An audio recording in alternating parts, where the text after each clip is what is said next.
and they just didn't utilize it. Oh my god, he's actually going to lose. Stalker's in the middle of the map as well. No, it does manage to save those running around. He's in a really bad spot, and he doesn't have Blake, so that's actually going to hurt a lot. Yeah, losing and two he's Stalkers. already really short on units. Well, he doesn't have a choice. He has to go now, and that's exactly what he's going to do. PDD goes down by Marine King, and there's just way too many Marines. The Zealots are being shredded. The Siege tanks behind the line as well, completely cutting through Sase's forces. And that looks like it is going to be all over for Sase. And there's the GG. Congrats to Marine King taking on the first game of our entire tournament in a pretty convincing fashion. But the one thing I have to, I really want to emphasize there is those Hellions taking out the probes. That's when the game ended up for me. As soon as that happens, the follow-up that Marine King had planned earlier for that, it just couldn't have worked out better. A very unfortunate start for Sase, but I'm sure he'll bring it back with a vengeance in game number 2. Stay with us, we'll get right to it.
Hi, my name is Haksu Kim. You're watching FXO television.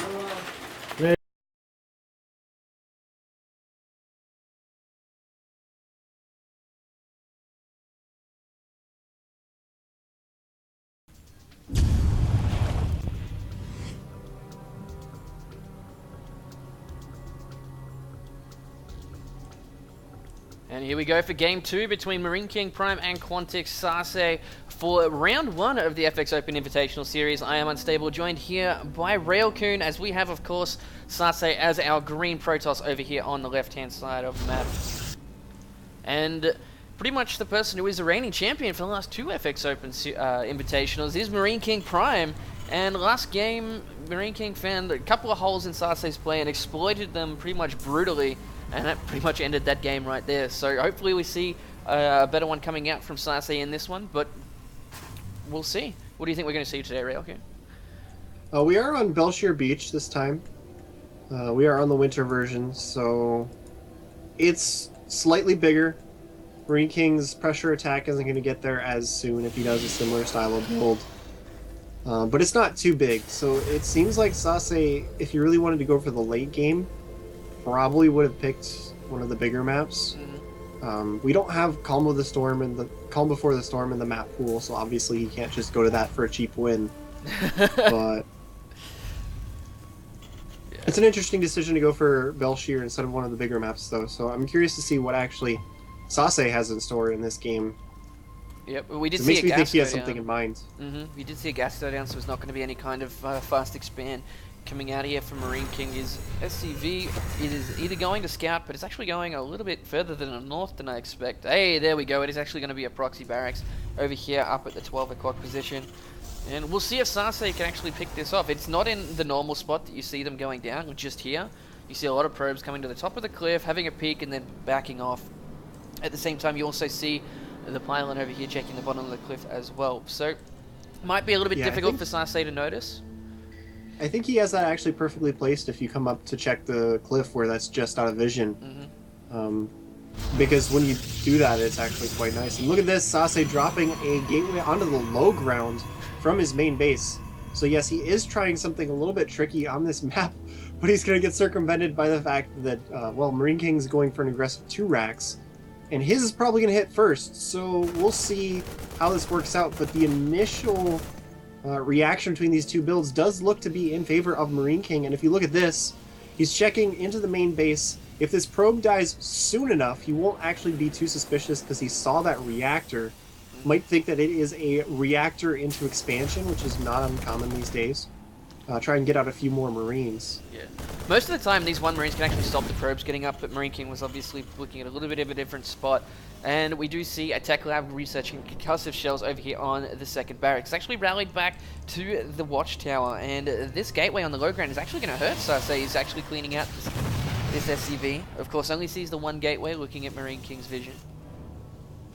Yeah, so both players actually scouting what looks like a fast expansion build, except Sase's is late enough that he didn't see a Nexus, he only sees 1 gateway. He's like, what are you doing? Which is probably why he rallied back to the watchtower instead of getting really aggressive. And look at this, Sase does scout out the barracks, because he's getting a little bit suspicious himself, but Marine King just has a ton of units. He brought some SCVs with to drop some bunkers. This looks really good for Marine King. Yeah, looking at the units tab, there's only 2 Stalkers and a Sentry, but he does have those extra gateways. They're only about 25% of the way done, so Marine King could do quite a bit of damage here if he wants to. And there is no unit coming close to finishing right now for Sase. He's actually going to target down this gateway by the looks of it. Some probes pulled just to help out. Now that gateway on the low ground is like, why am I here? Why can't I be at the main base? And it's just interesting. It's an interesting trick, but it doesn't work out for him this game. Nice job focusing down the sentry there by Marine King. Gateway will go down. And with that, without the sentry, taking out that extra warp gate as well, things are now looking really good for him. Zealot finally makes his way all the way around just to die. Poor guy. Of course, this game, that gateway down the low ground there really started to hurt him here, especially with that 1 Zealot being picked up. He, of course, has Warp Gate Research and Sase pulling all his probes to get rid of Marine King's force now. He will most likely succeed because a lot of these guys are getting low, and he does have those 3 Warp Gates ready to go. So, Look at this really score unstable. It is so low health. He could focus that down right now if he wants to, but he's actually trying to take out all the probes, which he's doing quite nicely. There's actually quite a few of them going down. 11 workers killed up to this point. So even though Sase held, at what cost? yeah, looking here, it's 22 SCVs to 14 probes. We do not have an expansion going down for Marine King. He's actually going another barracks in his main because he is going to lose this one up here, of course. Most likely lift it up and try and get it over a cliff, but the Stalker's going... Actually, he needs to cancel that Marauder. There we go. He scared me for a second. He's just teasing you because he knows that this game is going to be casted. So he's like, "Oh, wait, the last second to cancel this just to mess with the casters." Yeah. Because Marine King is that meta. But as you can see, Marine King, he's got the extra barracks on the way. There's another one being built. So he's going to be up to 3 barracks here. He's still chugging along on the 1 gas. Be able to reproduce that tech lab and start stim pack pretty soon. His expansion is going to be down and pretty secure. You can see he's making a lot of bunkers because the only thing that's really going to hurt him is the counterattack, so he's playing really safe. He's looking really, really good right now.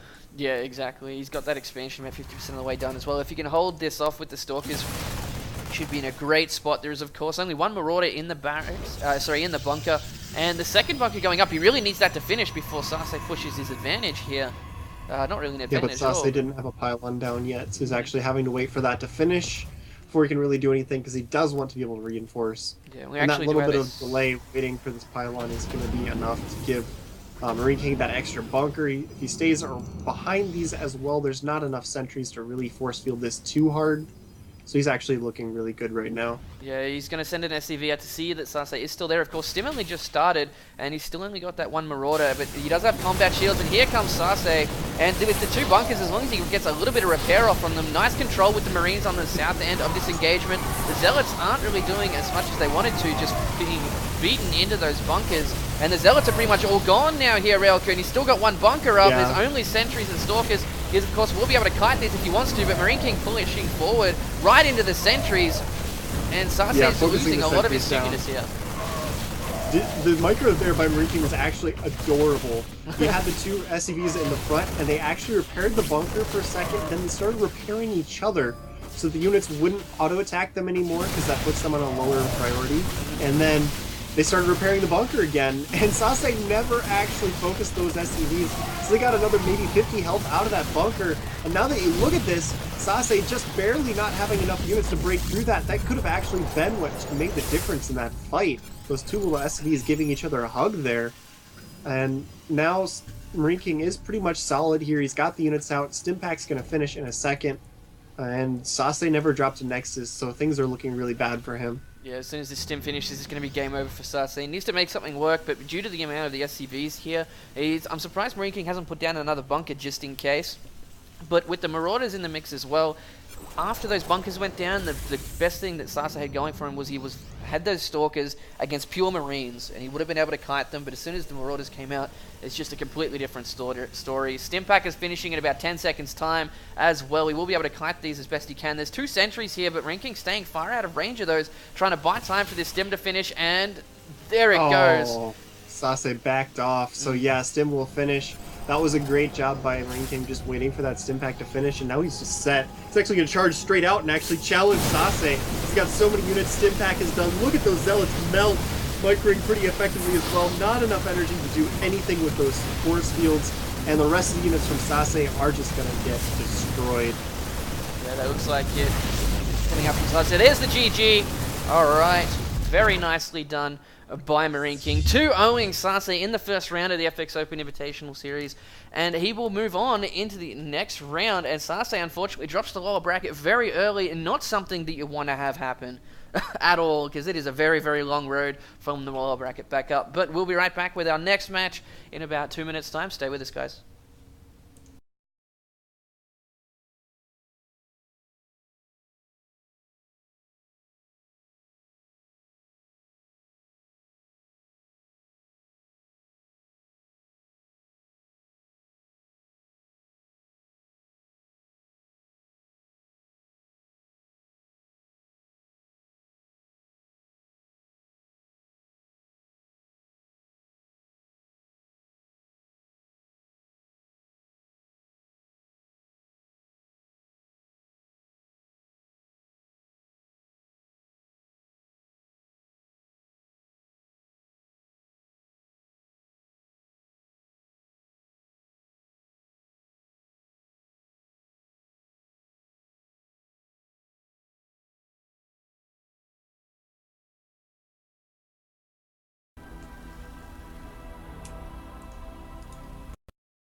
Hello, my name is Byung-se-ho. I'm Tower Terra. You watching FXO TV.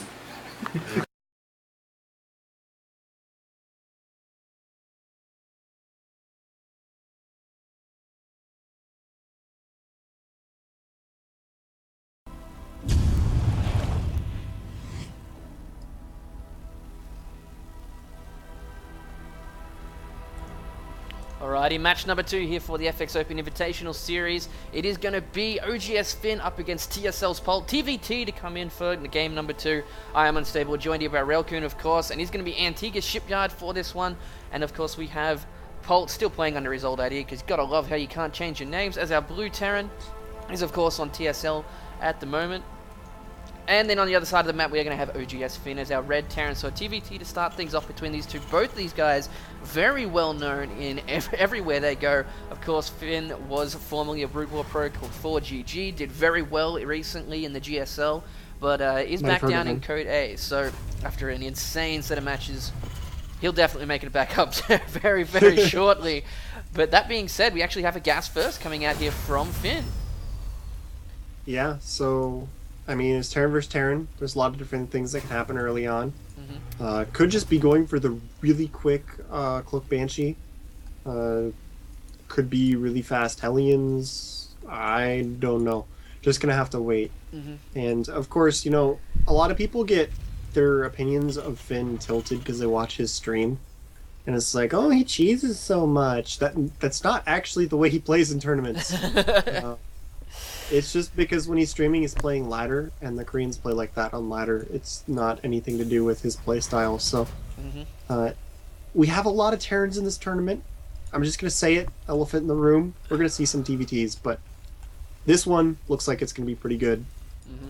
But believe it or not, we don't actually have any mirror matchups for any of the other races in round one, so lots of Terrans are going to knock themselves out early, and then we'll get a little bit more of a normal race statistic, and I'm sure it'll even itself out towards the end. There's a lot of tournaments are actually doing that these days, starting off pretty one-sided bias and getting really, really even as the things go through. But with the barracks finished up, of course, Polt has scouted the... Whoa, Finn's actually dropped that factory right in the face of Polt. Yeah, that makes me think it's going to be some sort of Banshee-oriented play. When he goes for that really quick refinery and just doesn't care, drops it as soon as he can right in front of that SV. He's like, nope, getting this out as fast as possible with that really fast gas. Doesn't look like it's going to be Cloak, so he's just actually getting a super fast Banshee, maybe. But on the other side of the field, you see Polt dropping a command center, going for the gasless expansion. Yeah, his gas only just now going down here for Polt. Of course, he's going to stop any kind of scouting coming out. He's still only just had his SCV die in the main there for Finn. Having that one Marine only is really frustrating, but it looks like we are actually going to see the factory over here onto the Tech Lab. We might actually be seeing some mech play coming out from Finn. Yeah. It was in a position where it was like, okay, maybe he's going to build the starport there, but no, there we go. It's the Blue Flames, so it is actually going to be the Hellion play. It is, you know, that really fast refinery, other R word, not a reactor, is kind of a tell. It's a one of those two usually. And we'll see what he can do with those Blue Flame Hellions. Like you said, it can go into mech play quite nicely. But at the same time, Polt has started off with the 3 barracks transition after the gasless expansion. Very, very standard. And just going to be on the bio early on, probably switching to tanks later on. Nothing really that unsurprising coming from Polt, but big question is going to be on Finn's side. How well is he going to be able to protect the tanks early if he does switch into the mech? Because if he can get that tank count up really high, then it's going to give him really nice position in the mid-game. Well, he went for that command center before his starport. A lot of the times you see this Blue Flame coming out in TVT, you always see a Medivac with it because it's very difficult to break the ramps, especially with that many Marines there. Yeah. And it will delay his Medivac quite a bit. Of course, he's actually supply capped at the moment. Very unusual for Finn. But he has I think that was just because of the fact that if you look at it, he's actually building stuff. That supply cap wasn't actually limiting anything except for a couple SCVs, just because of the order of which he dropped his buildings. So he wasn't too concerned about it. Yeah, it delayed maybe 1 SCV, but his command center is going to finish up there. Nice scan by Polt, hitting absolutely everything. Seeing command center just about to finish, which tells him that yes, that starport was a little bit slow. He sees the starport is starting to see Vikings. And we did see recently a Terran versus Terran that got tilted by an unexpected Viking switch. So he knows completely everything that's going on in Finn's base. Makes me able to react accordingly. Yeah. And it looks like Finn actually went for that Viking first to protect against any kind of Banshee players. We've still only seen nothing coming out here from Polt. So he's going to be very far behind on his expansion timing. He's already starting to lose the SCV count 26 to 31. And the factory is only just now halfway done here for Polt, so he's going to be behind in the tech, ahead in the economy, a very standard position for a lot of these games when these build orders are chosen. But actually getting a Raven to come out behind this. Yeah, Polt already has his factory about to finish up, though, and if you look at Finn, he hasn't actually made a whole lot of use out of this factory. He hasn't dropped a second factory. He hasn't started into tanks. So if Polt goes straight into the tanks, actually he does have a reactor on the way, so it doesn't look like that's what he's going to do. Then that could have actually wound up being pretty good for him, but it looks like he's going to stay on the bio a little bit longer, going for the Medivacs. He's going to delay that tank switch until a little bit later. And you see that Finn is still focusing on lots and lots of Blue Flame Hellions. There we go, 2 more factories dropping. He is going to be going for that mech switch. And the question is, how far behind will Polt be? Because if he starts in the tanks soon, he's not actually going to be far behind in the tank count, and we'll have all that bio to support it. I think the read that I'm getting here from Polt is going to go straight pure bio. He's actually moved that factory off, he's lifted it up as well, going straight for the reactor on that wow, yeah. starport. And this might work out well. It's very difficult to engage a mech force with the bio. You really need to get those surrounds, get the good positioning, like even more so than any other point in the TVT matchup. Because one wrong move and your entire bio force just melts because there's way too many tanks. But it's kind of the same on the other side of the picture, though. Like, if you get caught unsieged once, all your tanks go down, and then you're screwed. So it's kind of, if they do go straight mech versus straight bio, it's going to become an issue of positioning. Who catches the other person in a worse position will pretty much tilt the game in their favor. Alrighty, so we do see Pulp moving out now. He's got 3 Marauders going into the middle of the map. Doesn't want to give away the size of his army here. Looking at his vision, he of course hasn't noticed that this command center is already up and running, but given the fact he scanned it before, it's a good bet. Lots of Hellions at the front, but given the fact that Stim is going to be done by the time Polt actually gets over there, and he's going to have Marauders as well. Has no siege. No, He's not researching it. Finn, you might want siege right now. That's a pretty big army coming forward, and without siege, this could be kind of difficult. I mean, that is very marine heavy, so the Hellion force here is going to be very beneficial. But his barracks just went down, so that's actually going to limit his factory production. He's getting that worker count up to the point where he might want to drop a 4th factory soon, and, well, he's not going to be able to do that until he rebuilds that barracks. So that was actually a pretty nice snipe by Polt. He's opening up the side entrance to the 3rd and making his own at the same time, so things are actually looking pretty good for him right now. Yeah, very true. They are pretty much even on supply. 51 SCVs to 43 in favor of Polt. With that 3rd command center, though, he's really going to have to try and keep control of this center and not get too ahead of himself. He really needs to stay calm when this mech force does eventually start moving out of Finn's base. And as you were saying, he cannot make any more factories. He is starting to float about 400 minerals there for a second, but he's really just gassed up, as he really needs a lot more gas to go into this combination. You've got a lot of Vikings here, of course, to pick off with medivacs. He really needs to... Whoa, the Hellion's coming forward for a second, and it looks like Polt's actually going to go home, because he can't deal with these Vikings. But here comes Finn, but a lot of these Marines actually bunched up, and the Vikings doing quite a bit of damage as well. Bunched up Marines against Blue Flame Hellions. Not a good idea, Polt. And he is going to be cleaned up. Point defense drone to actually completely nullify the few Marauder shots that went out in that fight. And now Finn, well, remember what I was saying earlier about catching the other person in worse position? Finn got the better end of that stick. Is now just going for the momentum, pushing straight across the map. Now he has siege, and he's going to set up on the low ground here. This is actually really difficult for Polt to deal with after he lost that many units, but he's remaxing with a lot more Marauders this time. He will be able to deal with this army slightly better now, but he's going to have to try and catch Finn in a good position. Yep. Well, the rocks over here on the right-hand side aren't down just yet, so Polt doesn't really have a chance to try and go round and get a flank on him there. And Finn is actually moving into a nice position at the bottom of this cliff to start shelling the main. And it looks like Polt is actually going to try and run round, getting caught by a lot of these units, though. The Hellions are out of range of the tanks, and he's not going to be able to take that cover. A lot of the Hellions going down, though. Yeah, the thing is, he was trying to protect the medivacs, especially there. You can see that Finn was trying to focus them down, because the medivacs got killed. Those units would be trapped out here. He was able to keep them alive, and now Finn's trying to siege these reactors, which is doing quite nicely. Both of those are probably going to fall, but with those units out here, Finn has to be very careful, because now he can set up a very easy flank.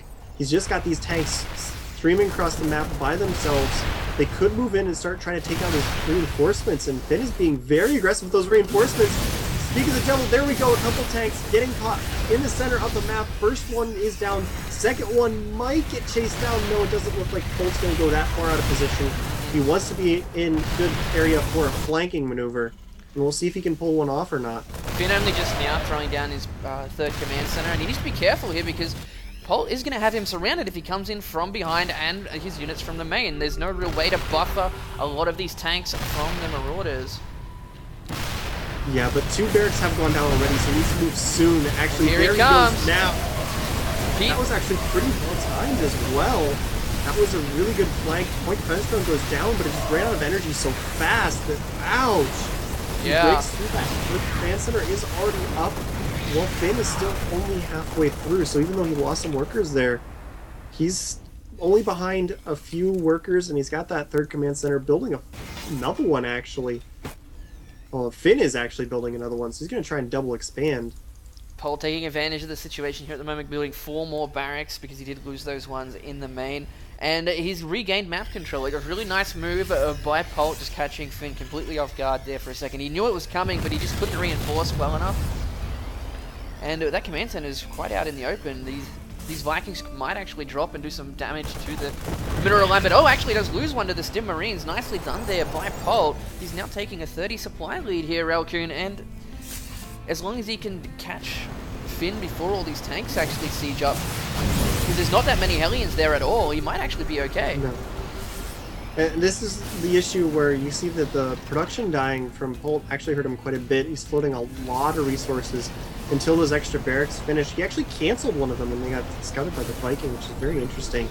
Seeing as he could have used that extra production, as you can see, in the mineral tab. And the dangers of having command centers out in the open, but of course, Polt does have the upgrade advantage. He's going to be 2-1 in a second versus the 0-0 of Finn, and all these Hellions getting caught way too far out. And the Viking as well taking some heavy fire. That was actually really dangerous. But Hellion count is very small now. That is actually not enough to protect these tanks effectively. You can see there's more tanks on the way, a few more Hellions, but he's got to be really careful about this positioning. He does not want to get sandwiched by Polt again, but the Hellions getting caught by the Marauders as they try to do the run-by. Concussive shells completely stopping that from even getting anywhere near the worker line.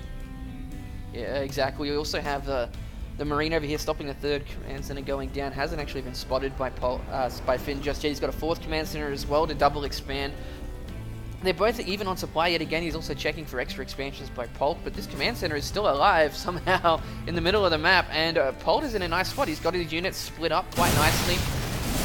Do come into the flank as soon as Finn actually moves forward. He's got a very long line of siege tanks moving all the way back up into his natural here.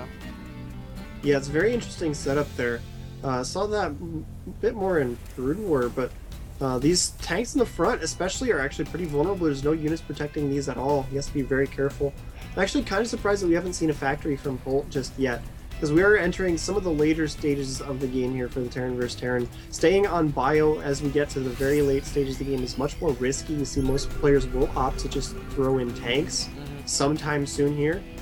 So waiting to see if Polt does go for that, but he's still working on those infantry weapons upgrades. Trying to get up here to deny this 3rd base. Again, he got completely around the tank line and is now actually putting in a good amount of fire onto that orbital command, going to kill a lot of workers. Medivacs will go down to those Vikings, but the Hellions alone aren't going to be able to clean this up, and he's losing a lot of Hellions because he did not wait for the tanks. Now the Vikings might go down as well. Finn is panicking right now and taking heavy losses. Now the Marauders are taking down the tanks. What are you doing, Finn? Oh my god. Marauders are a good unit there by the looks of it. Of course, he did have the 2-2 upgrades compared to the 0-0, which helped out immensely in that engagement. And now he's going to come in with the rest of his forces that he had planted in his natural. And he's just completely outmassing Finn now. He's at 160 supply to 120. Here come more Marauders straight into this mix. They're going to try and target down the tanks. The upgrades really showing their force here for Polt, and I think this might be it for Finn very shortly because he's losing all his tanks. He doesn't have the buffer zone. Dropping the Vikings into Marauders, they just instantly disappear. And yeah, that's not a good equation. Finn now only has like 5 or 6 tanks in the middle of the map, and that's it. He's actually going to be forced to lift his command center at his 3rd base up yet again, and 3-3 is on the way for Polt. So I guess Polt doesn't have to switch for tanks because Finn decided he was going to attack on siege tanks and Marauders.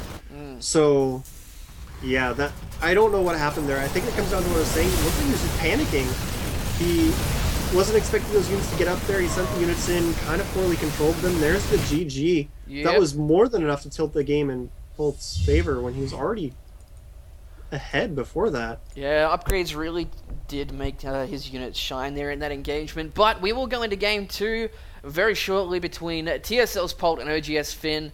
I did not expect Finn to go down in the first match, considering the hype he's had recently. Let's see if he can bring it back in game number 2.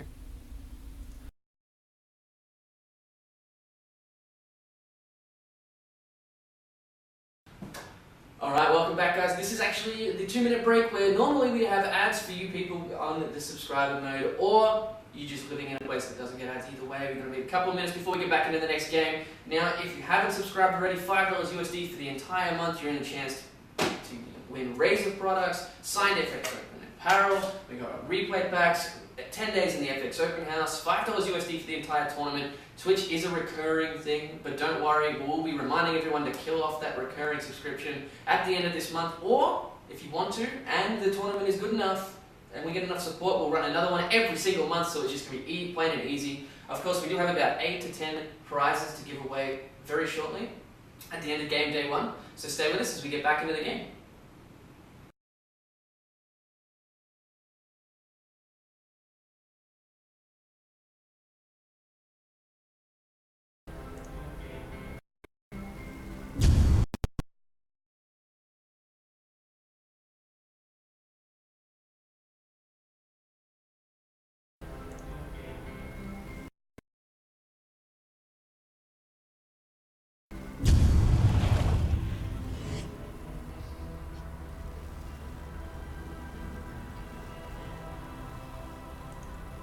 And welcome back, everyone. Game number 2 between TSL's Polt and OGS Finn for the FXOpen Invitational Series.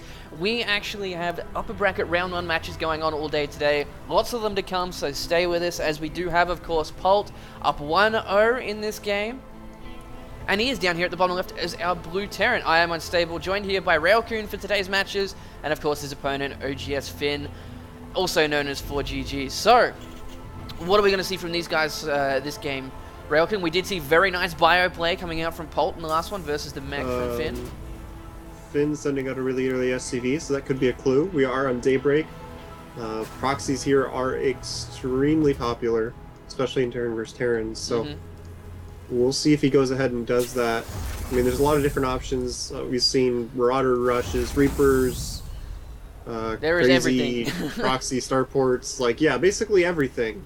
They're Terrans, they drop their buildings in the center of the map, and now there we go. Finn drops it right here next to the watchtower, which is an interesting placement, but a lot of people do, when they just right-click, their SCV will come around below the watchtower and possibly miss this. Question will be, will Polt send an SCV out to the watchtower first or not? Well, a lot of Terrans in TVT on Korea aren't actually scouting at all for a very long time. Yeah. They just perfect their build orders and go for it. So Finn is playing into that quite nicely, but he has actually taken his gas here, Railkin. So this could actually be more like, I believe we saw it in GSL recently, and it was against one of our players, which made me very sad, but at the same time, it was very interesting. Yeah. And he actually, the only fact that I'm thinking this is because he does have that gas, and we do, of course, see the command center go down. It's actually a 15cc, by the way. This is the best possible thing that Finn could be hoping for to have happen. He's got his Marine coming out. It could, yeah, he's not making a tech lab, and he's queued up another Marine, so possibility of it being a Marauder Rush is kind of slim right now, and he still has the SCV here, so it looks like he will be maybe dropping that factory here, which is interesting, because I hadn't seen that build before MMA did it, and Gumiho reacted a little bit differently, because you can see that because of the fact that Polt went for the command center first, most of the time players are going to follow that up with a 3 racks. Yeah. So I think Polt will be in a better position. He'll just have a whole lot more units here in the early game. Yeah, exactly. Gumiho went for his double gas, and Polt just not even thinking of anything like that shortly. He has sent his SCV now, and then, like you're saying, it has gone down through the lower end of this. And we do have a reactor on that barracks, so yeah, this is the same build. This is the same build. So let's see if Polt can hold off what Gumiho couldn't. Both of them, neither of them have scouted it too, but the little intricacies of their openings, let's see if this one can save Polt. There's no 3rd racks yet from Polt. He's still sitting on the 2. Which is the same number that Gumiho had. But yeah, there we go. He's going to start the 3rd barracks. No, that was Finn dropping his 2nd barracks to the center of the map. So he's doing the exact same build we saw MMA do. Polt is throwing up a bunker, though. He hasn't scouted this yet. And one of the differences is he got into Finn's base and he scouted around. He saw 2 refineries and no barracks. So he's just kind of poking around the center of the map. Where's your stuff? He's kind of confused. He's poking around, and he looks like he's going to go right by this on his way back home. Yeah, you can't. So if he misses this extra barracks, I'll be very sad. Oh, and Finn missed the timing on his siege mode as well. You can see that the siege mode is actually much slower. Because one of the things that MMA did quite nicely with this build was that he had the siege out immediately. So when that first siege tank popped out, he had a lot of Marines with it. He was able to move forward and just start sieging the bunker. Yeah, and you can see that Finn's is only halfway done. He doesn't have a whole lot of units. Polt reacts very nicely, pulling SCVs with a lot of Marines. And Finn actually has less stuff right now, even though he's going for this build. So he's in a lot of trouble. Yeah, and these SCVs taking quite a bit of damage for Polt, getting quad of these Marines. Very nice target fire by Polt here. The Marines are dropping, and I think Polt is just going to completely clean this up. There is no Marines left. The tank is going to go down. Good night, Finn. Yeah. He didn't have siege. He couldn't move forward and siege up like he really wanted to with that build. His second barracks is a little bit later than what we saw MMA do as well, so his Marine count was really low. And Polt just reacted perfectly by pulling those SCVs there. That really turned the tide for him in that battle.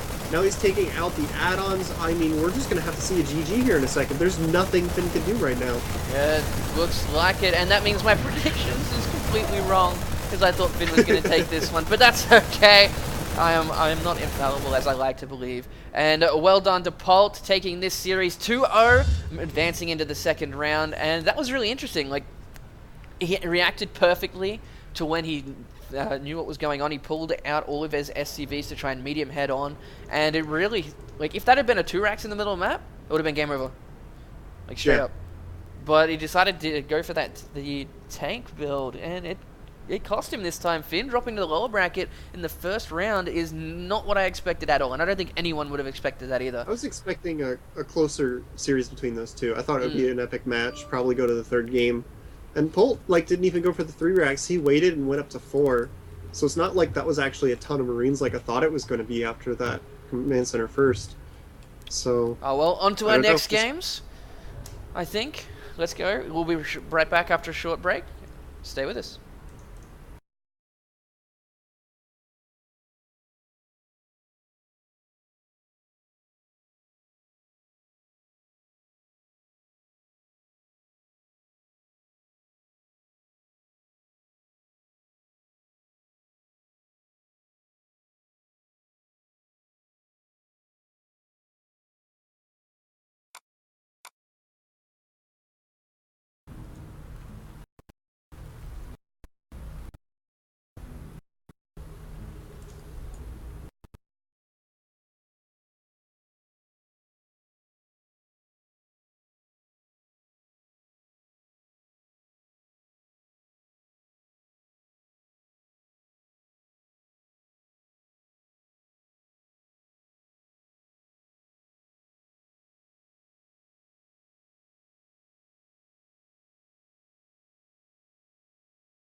Hi, my name is Hyung-Sum Lee, StarFX ID Choya.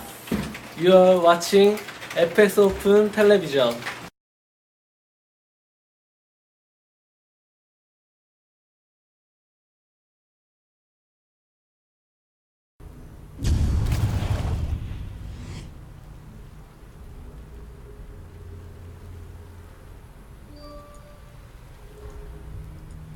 Alrighty, here we go. Lenok versus Sage for our third match for today. It is going to be a best of 3. Starting on Daybreak, I am unstable, joined here by Railcoon, and we are going to have a very, very nice match between Lenok as our red Zerg, and of course Sage down here as our yellow Protoss. Sage is a very, very strong PvZer, and I would not put it past him to completely wipe the floor with Lenok, how well he's played recently. Did, of course, take out Lucky in the GSL a few seasons ago, Lenok's teammate, and does really like DT plays, so I'm really excited to see what we're going to see coming out from him today, but at the same time, Lenok has been performing phenomenally lately. Did actually drop down to Code A recently, but I'm sure he'll make it back in no time at all. So, Considering that group, like, I mean, it's hard to fault him for dropping down to Code A. Because looking at that group, it's just going, I don't know who's going to win this. Oh my god, what the hell's going to happen? Pretty sure that's every group these days in Code S there, Elkun. That's the joys of a good seeding system, the way they've changed it. I really do like the new way they've done that. It's very nice. Of course, we do have the pool going down here for Leenock. 2-player maps, gotta love them. Always the better choice. And he's actually going to try and force this probe off with that one drone as he comes out. Is Sage going to notice? Yes, he is. I would be quite surprised if Sage forgot about something like that. Yeah, this time it doesn't look like Leenock's going to try anything crazy by dropping a hatchery into his opponent's natural. That was just really bizarre when I saw that happen. I was thoroughly confused. Although there was a very nice write-up by Morrow recently on that type of strategy. I believe it was in the Team Liquid news section. Go read that. Extremely insightful as to why Leenock would go into something like that. I just meant the fact that he let it finish when there were already cannons out. It was kind of a situation where that wasn't really going to do anything, and he kind of kept going with it instead of switching out of it. It was really what confused me. But we do see the hatchery go down now here for Leenock. Of course, he's got 4 Lings on the way just to try and clear out this probe and scout around for any kind of proxy pylon that might be coming. Of course, he does have his Overlord moving up here, and very risky by Leenock just in case there was any kind of one-base play. But chances of that happening are fairly low on this map, and he's going to get a good scout to see what's going on. He's going to see the timing of this gateway in the Nexus and realize, God dang it, he went Nexus first. Always frustrating. Yeah, so he's going to be in a position where he can probably throw down a really quick third if he wants. Kind of the very, very standard response. And we'll see what he chooses to do. Can see that Sage has actually opted to wall off his natural here with a second gateway. I don't think that's quite walled. I think it still has a choke point. But he has gotten that second gateway very, very quickly. And Leenock did go for that really quick third. So if he doesn't cancel this gateway and actually just pumps out a lot of Zealots, this is a very good counter to the quick third from the Zerg player. Yeah, it has been more common these days for this kind of thing to happen, as Zergs are pretty much the go-to response from them these days is, oh, he's fast expanded, I'll double expand. Of course, Sage needs to be careful with this probe. Of course, with the delayed Cybernetic score, he won't be able to put any proxy pylons down to be as effective as he's wanted to be. However, he could still try and cannon this if he wants to. We do, of course, have no extra Zerglings on the way here for Leenock. He actually went for the Creep Tumor first from his clean from his natural, rather than an inject, simply because he doesn't have the money to support. There we go. Double Chrono Boost on these gateways. He's making a lot of Zealots. The probe is still on the prowl, looking to see if it can drop a proxy pylon. It looks like he might be able to get one down since there's so few Zerglings on the field. The first Zealot will be over to protect it. And this is actually going to be quite bad for Leenock if this does finish. The probe walks right by the Zerglings, but they don't notice.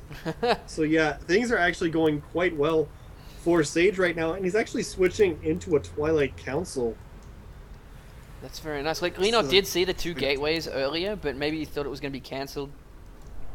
But here come the 3 Zealots now. Leenock is actually droning very hard behind this. There was 9 drones in production then. I think he's read this completely wrong, and Leenock is going to be in a lot of trouble. There's 3 Zealots here. Nice control by Sage. He's actually probably going to stick them in between these mineral patches and just completely avoid any damage at all from these Zerglings and funnel them through. But he's actually backing off. Interesting. Yeah, he did throw those Chrono Boosts into the Zealots, so his Warp Gate is actually kind of behind right now. He cut the Zealot production to actually continue teching up, and there's the Dark Shrine you were talking about earlier.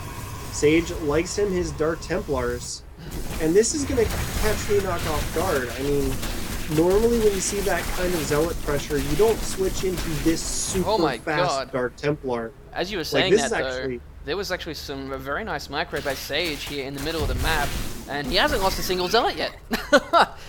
There is quite a bit lost here for Leenock. And those Zealots are just going to regen shields, and the ZT Shrine is about halfway done. It's going to come out just after Warp Gate research finishes. +1 is on the way as well from Sage, and he's got a pylon down here at the 6 o'clock. Leenock did, of course, start that Roach Warren, and an Evo Chamber is about 50% of the way done now as well, but he has no idea this is coming at all. Yeah, he is going for the Evo Chamber, but that's probably just for the upgrades at this point. There's no reason to expect Dark Templars this soon after that kind of a Zealot opening. This could catch him completely off guard, and we'll see how much Lennox's star senses are tingling and if he actually drops a Spore Crawler or not. But there's no sign of any just yet. He makes a few roaches and then is actually droning up again. So right as... He's actually going to lose the queen in the main. Oh my god. This is very uncharacteristic of Lennox. He must have just woken up or something. That's the only thing I can think of. And here comes the Dark Templars into the third base. There's absolutely no detection. Yeah. Like I said, he has no reason to expect this at all. It looks like he's going straight for the queen. Yes, one more hit and it will go down. Oh, it regened up to get one shield, but it still doesn't matter. Yeah, this is actually very dangerous for him. Like, he's been got on the losing end of quite a few things. Yeah, he's just going to give up right there. He's just way too far behind because he's going to lose that hatchery. And nicely played by Sage. Really nicely done. Lennox did not read that well at all. Let's see if Lennox can bounce back in game number 2 and slap himself in the face a little bit to wake up. Because that was very uncharacteristic from mistakes from him there.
Hi, we are FXO team. You are watching FXO TV.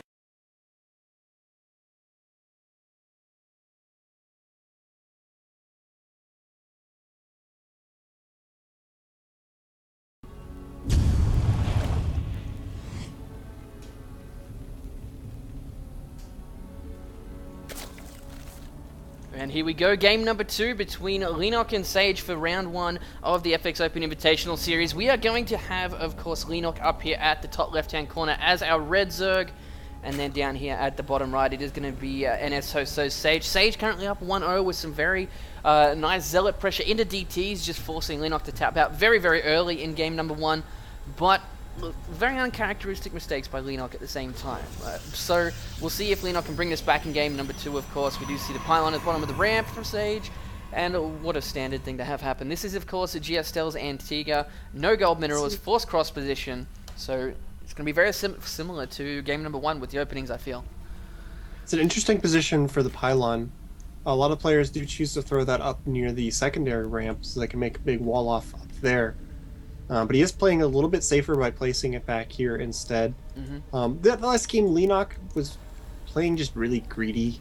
He made a lot of mistakes that came down to greed, and then Sage catching him with a couple unexpected timings. Yeah. So probably expect to see Lennox just buckle down, play a little bit safer.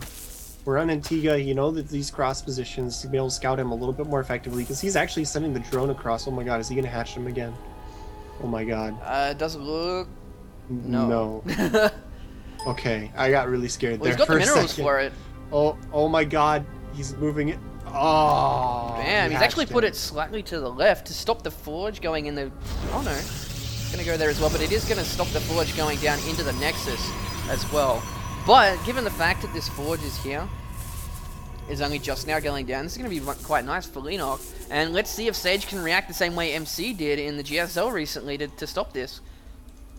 all MC really did was get a quick Zealot out with a force field and drop a cannon as soon as he could.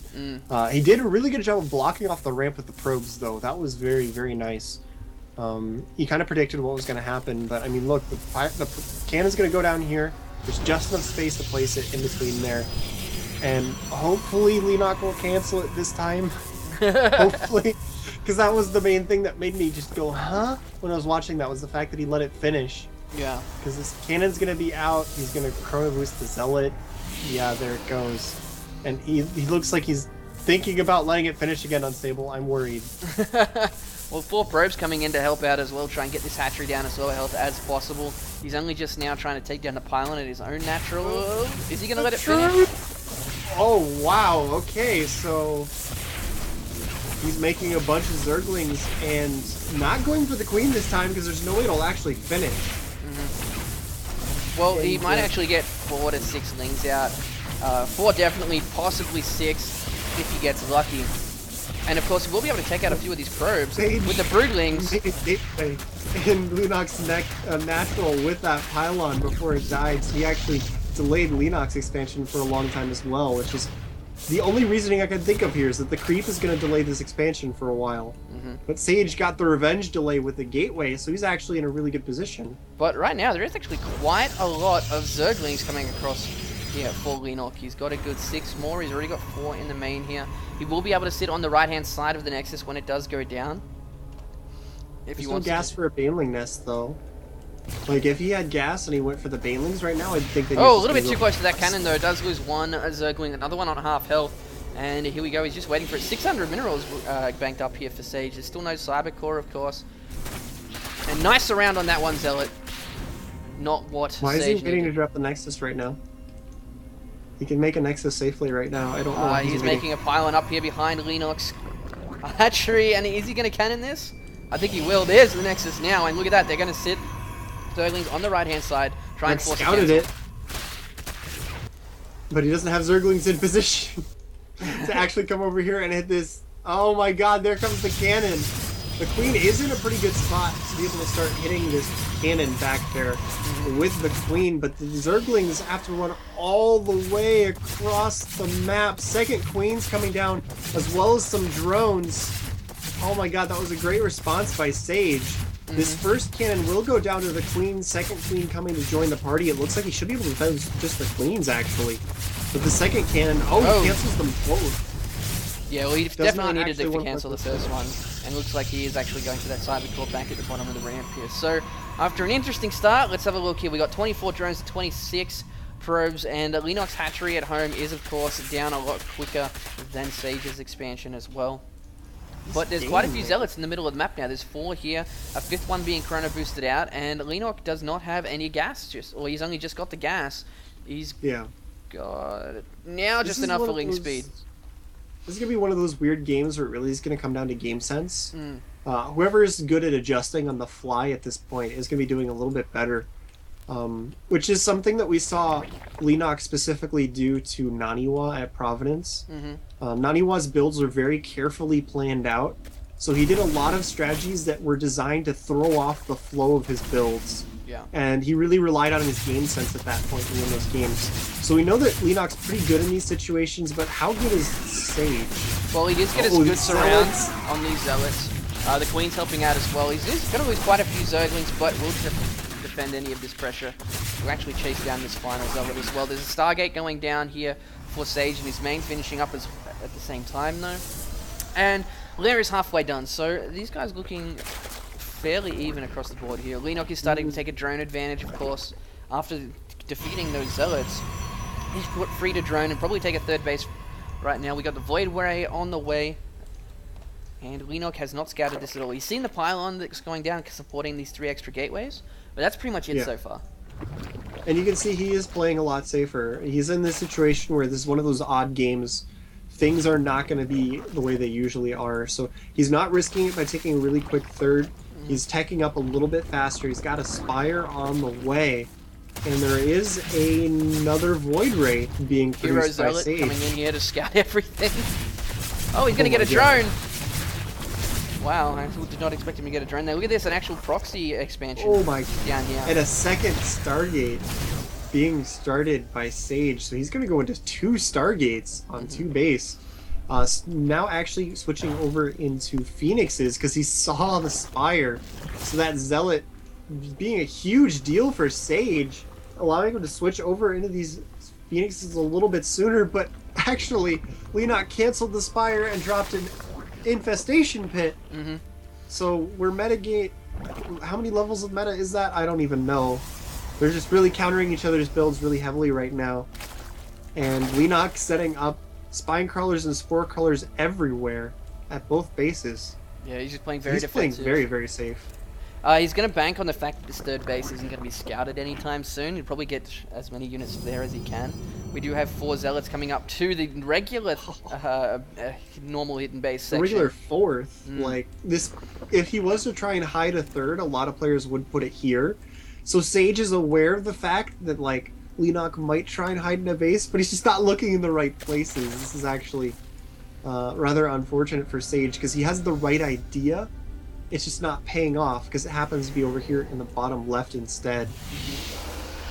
Alrighty, so we do see these Phoenixes being pumped out here by Sage, but it's going to be really difficult for him to do any damage, especially with a lot of these Spore Crawlers everywhere. And the Queens, he's got 6 Infestors on the way. They will have Pathogen Glands, upgrades.